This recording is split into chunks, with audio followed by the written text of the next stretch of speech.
नहीं है जी। क्यों ग्रुप क्यों नहीं है? सीधी सी बात है, because you are nobody, you have lost your ego. मतलब वहां पे, मतलब अगर हम ये कहें कि कहीं पे 100 साधु लोग तपस्या कर रहे हैं, तो 100 तपस्या तो कर रहे हैं, पर कोई किसी ईगो को लेकर नहीं कर रहा, अपने लिए नहीं कर रहा। ठीक है, तब तो वो पाइसिस की एक्टिविटी है। ठीक है, लेकिन आपने ही इस प्रश्न में उत्तर दे दिया। ठीक है, कॉर्पोरेट की रिस्पॉन्सिबिलिटी होती है कि वो सोसाइटी को कंट्रीब्यूट करे, और वो कर रहे हैं, वो भी गलत नहीं है वहां तक तो। पर वो एक्वेरियस एक्टिविटी है। एक्वेरियस। क्यों? वो एक्वेरियस एक्टिविटी है क्योंकि उसके पीछे भी पर्पस आपने ही बता दिया, एक निहित है कि हाँ, you get a good name, you get fame, दोनों चीजें आती है, उसका एक फर्क पड़ता ही है सोसाइटी में कि हाँ, हम देखिए ये एज एन एक्टिविटी वो उसको चैरिटी दिखा रहे हैं, यही है ना। एज एन एक्टिविटी वो तो चैरिटी के खाते में ही जा रहा होगा उसका खर्चा तो, लेकिन पर्पस चैरिटी नहीं है, वो तो वो भी जानते हैं। पर हाँ, कुछ भला कर रहे हैं, तो as far as that is concern, Aquarius उनका स्ट्रांग हो रहा है, दैट इज गुड। ठीक है।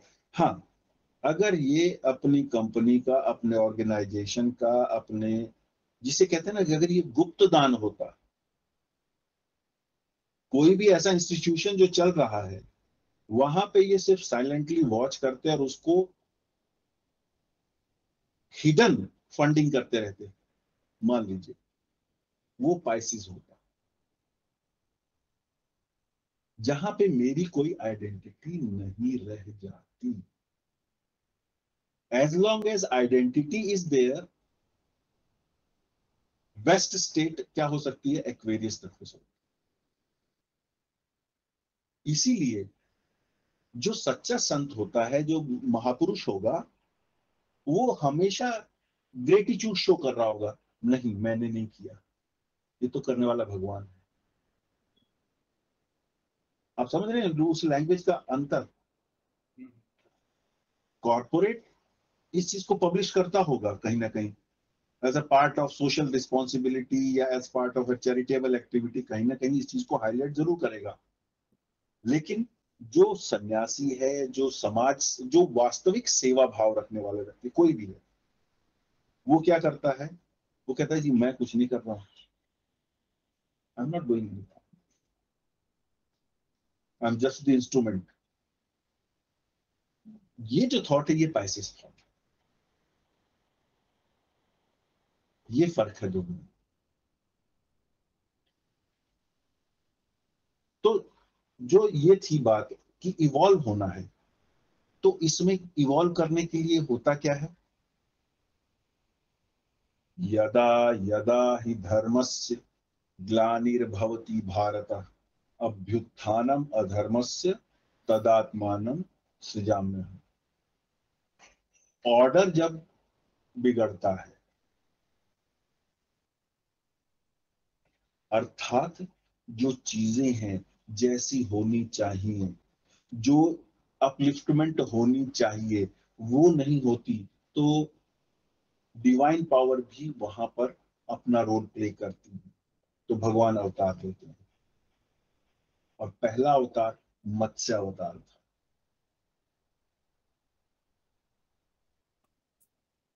जो डिल्यूज था, जो वो कहते हैं ना कि प्रलय आई थी, जब सब चारों तरफ जल ही जल था, तो वहां पे मत्स्य अवतार ने जन्म लिया। जब वो प्रकट हुए, उसके बाद आगे सृष्टि चली। तो ये उस डिल्यूज, जो सोसाइटी है, उससे ऊपर उठने का जो तरीका है, जो घर है, जो उसको वहां पे आइडेंटिफाई करता है, वो पाइसिस। एक और है जो ये पाइसिस है, इसके कई नाम हैं, अंतर, मत्स्य, पृथुरोम और झख। झख, जो कहते हैं ना क्या कर रहे हो, झक मारने गया हूं, झक का अर्थ मछली होता है।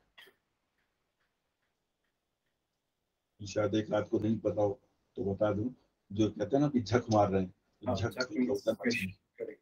फिश। सर एक मत्स्य है, एक झक है, और एक कौन सा बताया अवतार नाम? अंत्य, अंत्य, पंत्य, लास्ट, हाँ द लास्ट, अंत से अंत्य।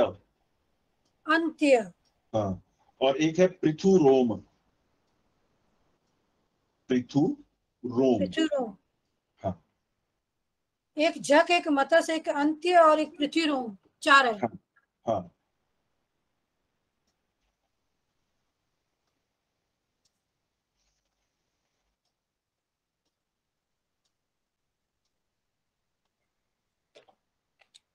तो जो क्या है, ये जो पृथु रोम है, ये दो शब्दों से बना है, पृथु और रोम।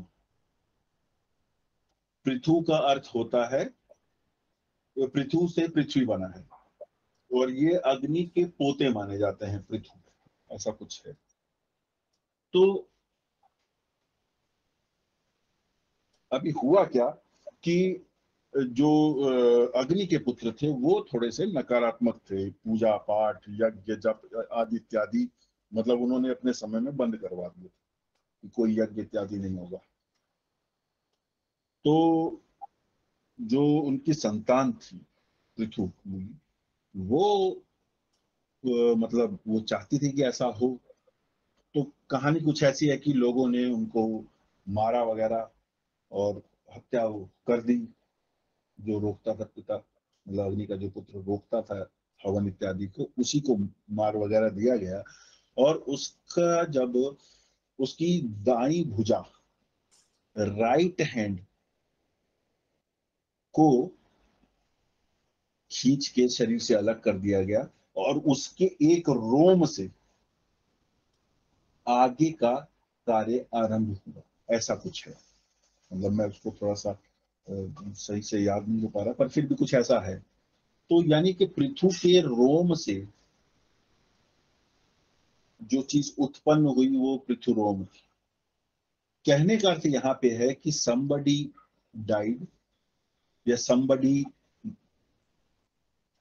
had to live his life, लेकिन उसके दाएं हाथ पुरुषार्थ, जो राइट हैंड है वो पुरुषार्थ होता है ना, थर्ड हाउस हो गया ना हाथ, जी। पुरुषार्थ से नई चीज उत्पन्न हुई।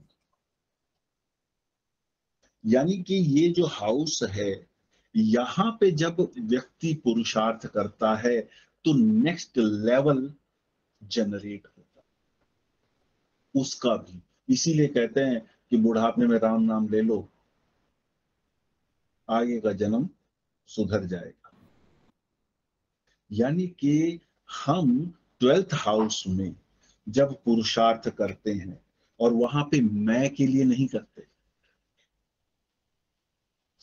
यूनिवर्स के लिए कर रहे होते हैं। इसीलिए बड़े बड़े यज्ञ हो रहे होते थे, तो कहीं वर्षा के लिए यज्ञ हो रहा है, कहीं कोई और यज्ञ हो रहा है सृष्टि के कल्याण के लिए। वैदिक सूक्त आप पढ़ेंगे तो सब समस्त सृष्टि के कल्याण के सूक्त लिखे होंगे। सर्वे अत्र सुखिनः सन्तु, सर्वे सन्तु निरामया, सर्वे भद्राणि पश्यन्तु, मां कश्चित् दुःखमाप्नुयात्। ये पाइसिस थॉट। मुझे दुख ना हो, मुझे ही सुख मिले, ये तो हम हमेशा ही कर रहे होते हैं। ये तो हम हमेशा कर रहे होते हैं। लेकिन जब ये होता है कि सब सुखी हो, सबका कल्याण हो, मैं गया, मेरी पार्टी सुखी हो, मेरी जाति वाले सुखी हो, मेरे राज्य वाले सुखी हो, ये एक्वेरियस थॉट है। लेकिन जब मैं ये कहता हूं कि सभी सुखी हो, ये पाइसेस थॉट। और जब ये आता है तो मैं लिबरेट हो रहा हूं। कोई ये नहीं कह सकता कि मैं इसका हूं, या कोई ये नहीं कह सकता कि ये हमारा नहीं है। यूनिवर्सैलिटी आ गई। अब एक और पॉइंट है, साइकिक एबिलिटीज, जो मैंने लिखा है। ऑकल्ट क्या है? 8th house. 8वें से 5वां है ये। The house any house loves 5th house है, उसकी लाइकिंग का हाउस है। 8th हाउस क्या है? हमारी जो एनर्जी जो कि बॉडी के बॉटम में पड़ी है, जो हमारे स्पाइन के एकदम टिप के एंड पर पड़ी है, जो सरपेंटाइन पावर है, जो हमारी कुंडलिनी है। 8th हाउस क्या कर रहा है? उसको ऊपर उठाने की बात करता है। और 12th हाउस क्या कहता है? यहां पे वो एनर्जी पहुंच जाए ताकि ये जो यूनिवर्स है उसके साथ कनेक्ट हो जाए। जब तक वो मेरी बॉडी के यहां तक नहीं पहुंची, सहस्रार तक नहीं पहुंची, तब तक वो मेरे बॉडी के अंदर ही है। तब एट बेस्ट मैं एक्वेरियन हो सकता हूं, एट बेस्ट। लेकिन जब मैं उससे आगे निकलता हूं, सहस्रार तक मेरी ऊर्जा वो ऊपर उठकर आ जाती है, तो यहां से मैं यूनिवर्स से कनेक्ट हो जाता हूं। ये जो हमारे शरीर की सिर के ऊपर भंवर होते हैं ना, जहां पे शिखा रखी जाती है, मैंने रखी हुई है जी भंवर, सर। वो सहस्रार का पॉइंट है। वो पॉइंट है जहां से हमारी बॉडी यूनिवर्स से कनेक्टेड है।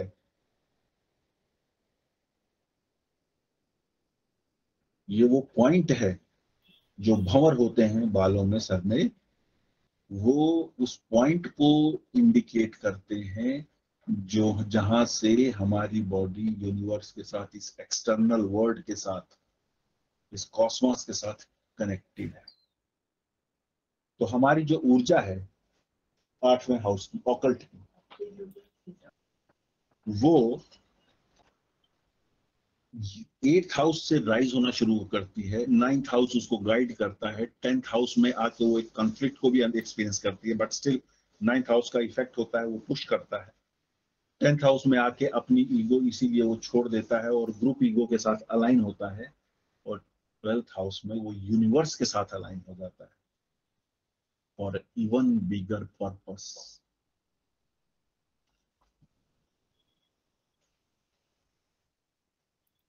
तो ये जो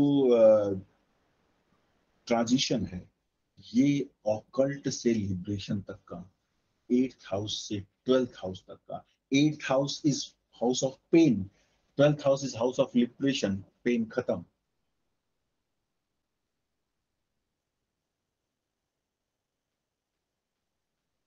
लेकिन पेन खत्म कब होगी? जब हम 8th हाउस वाला लगाव छोड़ देते हैं। लगाव छोड़ देना है, ऊपर राइज करना है उस एनर्जी को। तो उस राइज करने के लिए हमें जो करना चाहिए वो हमें करना है। और इसीलिए यहां पर आके ग्रंथों का ज्ञान समझ में आता है।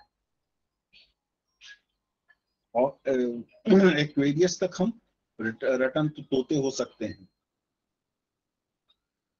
जो पढ़ा बोल दिया, बहुत अच्छी बात है।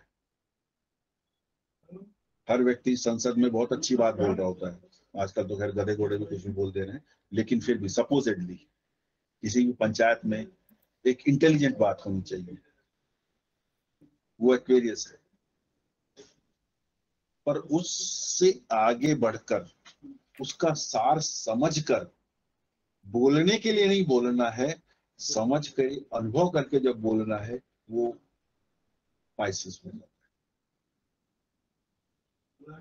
अब यहाँ पे पाइसिस में ये देखिए कि इसका 10th हाउस कौन सा होता है। पाइसिस का 10th हाउस कौन सा हुआ? पाइसिस असेंडेंट अगर हम बना दें तो 10th हाउस क्या हुआ? सेजिटेरियस। सेजिटेरियस। सेजिटेरियस का सिंबल क्या है?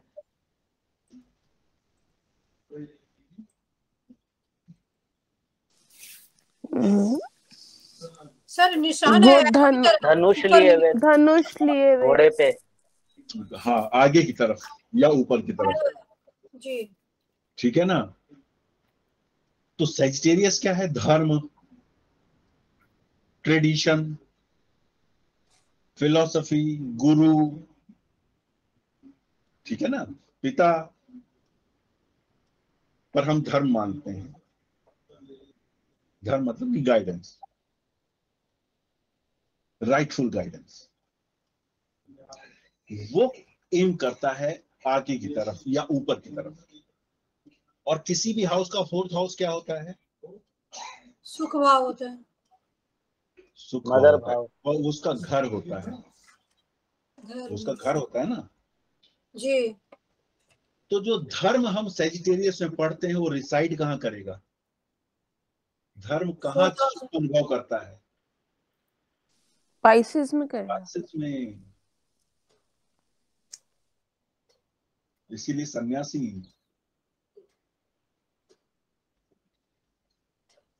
पाइसेस में वो अनुभव करेगा सुख का।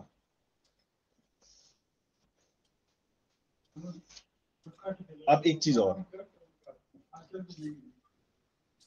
पाइसेस का फोर्थ हाउस कौन सा है? सर फाइसिस का हाउस जेमिनी। पाइसेस का फोर्थ, जेमिनाई। नहीं सर, आइसिस का फोर्थ तो जेमिनी होगा सर ना। हाँ, और सेवंथ? सेवंथ होगा सर वर्गो, वर्गो। ये दोनों किसके हैं? बुध के हैं। बुद्ध के हैं। अब जो जी फोर्थ हाउस ऑफ एजुकेशन है, जी, फोर्थ हाउस इज हाउस जी ऑफ, सर। और मरकरी एज सच एजुकेशन का कारक है, ठीक है ना। ठीक है सर। लेकिन वो एजुकेशन कौन सी एजुकेशन है? फोर्थ हाउस की एजुकेशन कौन सी एजुकेशन है? फैमिली एजुकेशन है sir. Basic basic education. Family education is second house. Family education is second house, जहां पे परिवार कहता है बेटा बोलो ABCD, पापा मम्मी सिखाना शुरू कर देते हैं घर में। वो चीज है सेकंड हाउस, बेसिक एजुकेशन है। तो जो बेसिक एजुकेशन है वो क्या एक एनलाइटेंड मैन को सपोर्ट करेगी या उसके किसी यूज की है?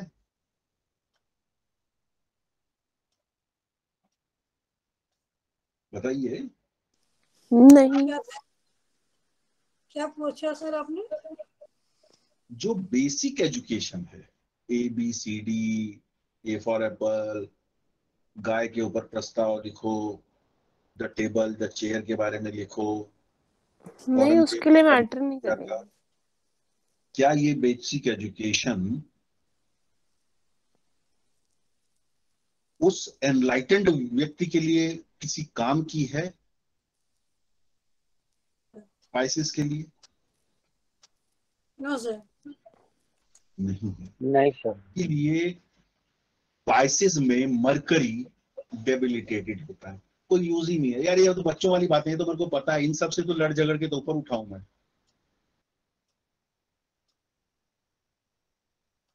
समझे आप? This is why yes mercury sir. Is debilitated in Pisces.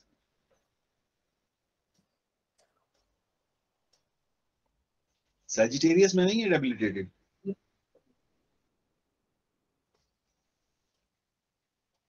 Pisces में डेबिलिटेड क्यों?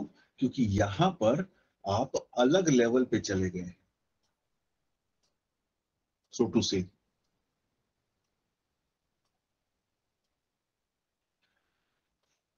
तो ये तो थी एक फिलोसॉफिकल बैकग्राउंड पाइसेस के बारे में। अब मेरे ख्याल में तो सर चलते हैं इसका इसकी मतलब बात। ये तो नहीं है ना, अगर अगर डेबिलिटेड होता है, इसका मतलब क्या ये भी होगा कि वो उसको नॉलेज कम होगा? ऐसा तो नहीं है ना? नहीं, ऐसा नहीं है नॉलेज का, बिल्कुल भी नहीं।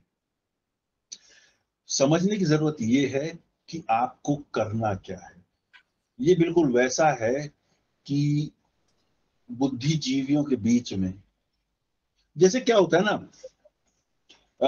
मान लीजिए आपका कॉर्पोरेट का 15-20 साल 25 साल का अनुभव है, और एक नए व्यक्ति का आप इंटरव्यू लेते हैं अपने ही ऑर्गेनाइजेशन के लिए, एक नए व्यक्ति का इंटरव्यू लेते हैं जो एक अच्छे, फॉर एग्जांपल मान लीजिए वो IIM से पढ़ा हुआ है, ये उसकी आपकी मतलब रिक्वायरमेंट है कि वो IIM का हो, और उसका इंटरव्यू लेते हैं तो क्या जार्गन्स फेंकता है मैनेजमेंट के, इसके उसके, फाइनेंस के, इकोनॉमिक्स के, इसकी थ्योरी उसकी थ्योरी, फलाने की और ठिकाने की।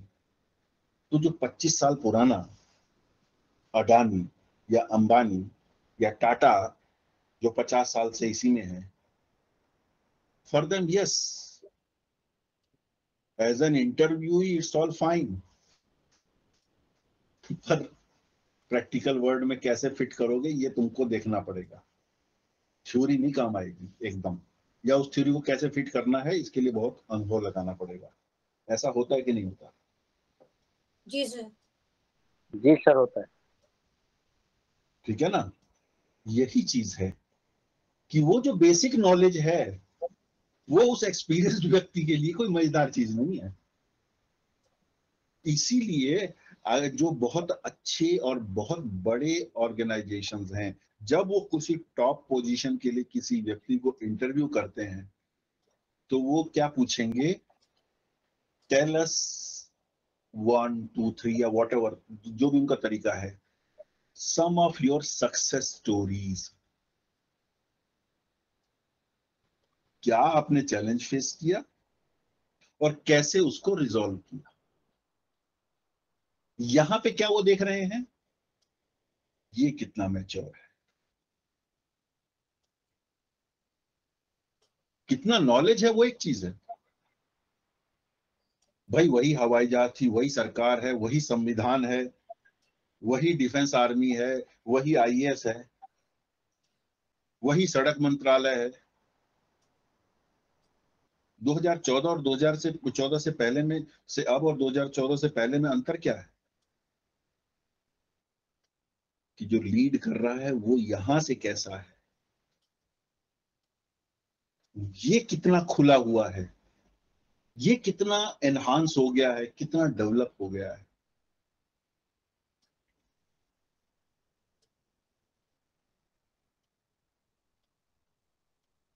ठीक है ना। अब ये जो लास्ट 2 पॉइंट्स हैं ये सिंबल्स की हैं, वैसे तो अब काफी कुछ क्लियर हो गया होगा, पर पहला तो फिश है। फिश फर्टिलिटी को सिग्निफाई करती है, प्रॉस्पेरिटी को सिग्निफाई करती है। ये हम वो कहते भी हैं, वो वास्तु में तो बहुत सारे वो दिए जाते हैं इसके, या फिश टैंक रख लो, या फिश बनी हुई आर्टिफिशियल फिश रख लो, फिश की फोटोग्राफ रख लो, फलाना ठिकाना, एंड रीजनरेशन ऑल्सो। तो ये सब फिश सिग्निफाई करती है। और इन्वोल्यूशन एंड इवोल्यूशन, अब ये जो देखिए, ये जो एच शेप्ड है जिसका ये 2 सेमी सर्कल हैं और बीच में वो कनेक्टेड है, ये अगर हम इसको दूसरे तरीके से देखें तो ये एक सर्कल के ही 2 हिस्से हैं जो अलग अलग डायरेक्शन में जा रहे हैं। एक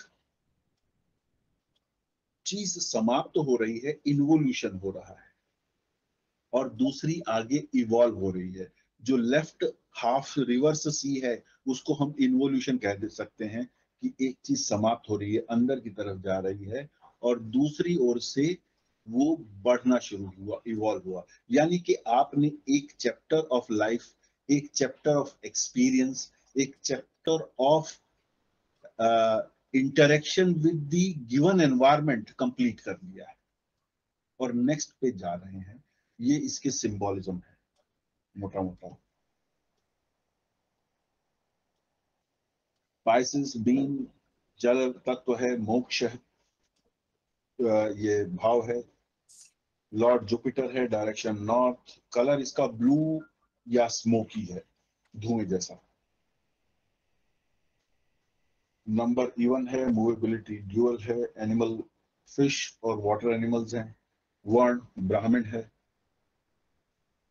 रिश्तेदार कौन है, मैटरनल ग्रैंडफादर नाना, एंड पैटर्नल ग्रैंड मदर दादी। इसके पांव नहीं है, कंट्रीज कौन सी हैं? Portugal, Normandy, Galicia, Egypt.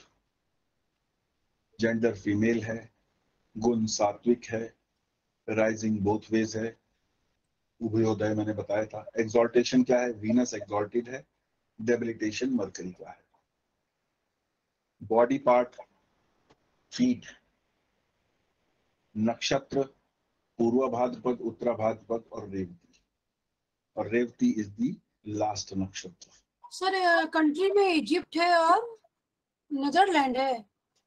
Normandy, Portugal है, नॉर्मैंडी है, गैलिशिया है। ये रीजन और सिटीज भी हो सकती हैं, केवल ठीक है ना? जी। तो ये नॉर्मैंडी, ये वाली कंट्री कहाँ पे है सर? मैं गया नहीं। नहीं, मैंने कभी नाम सुना नहीं है ना ये। नहीं, वही बता रहे, सिटीज भी हो सकते हैं किसी कंट्री के अंदर।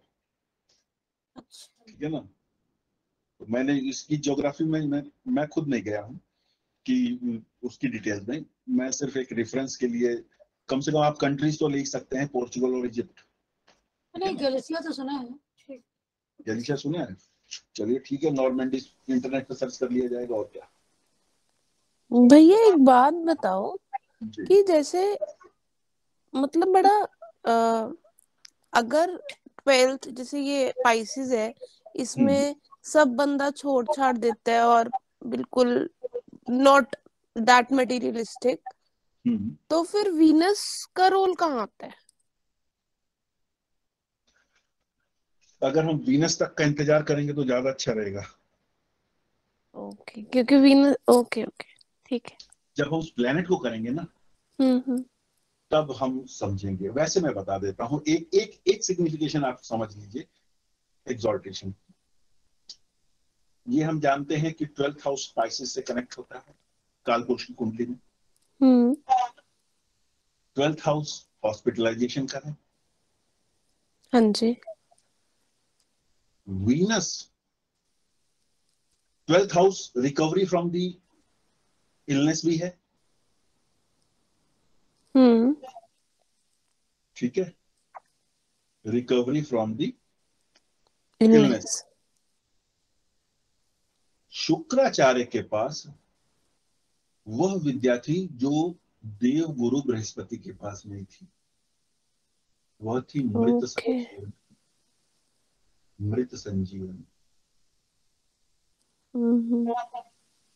मृत संजीवनी विद्या शुक्राचार्य के पास थी, बृहस्पति के पास नहीं थी। उन्होंने अपने पुत्र को शुक्राचार्य के पास भेजा था कि उनसे सीखो। और शुक्राचार्य, उसकी एक स्टोरी है कि that boy fail in love with the girl, the daughter of Shukracharya, वगैरह वगैरह, काफी कुछ। वो एक अलग एस्पेक्ट है।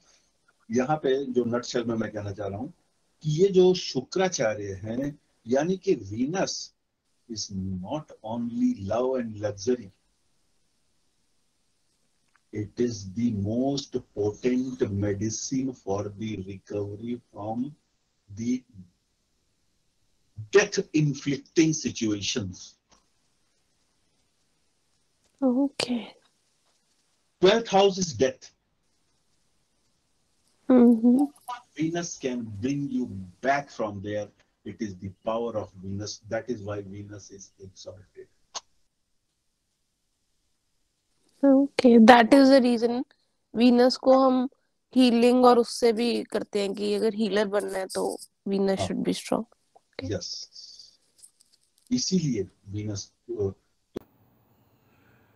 निरंतर ज्योतिष संबंधी जानकारी पाने के लिए इस चैनल को लाइक करें, सब्सक्राइब करें और शेयर भी करें।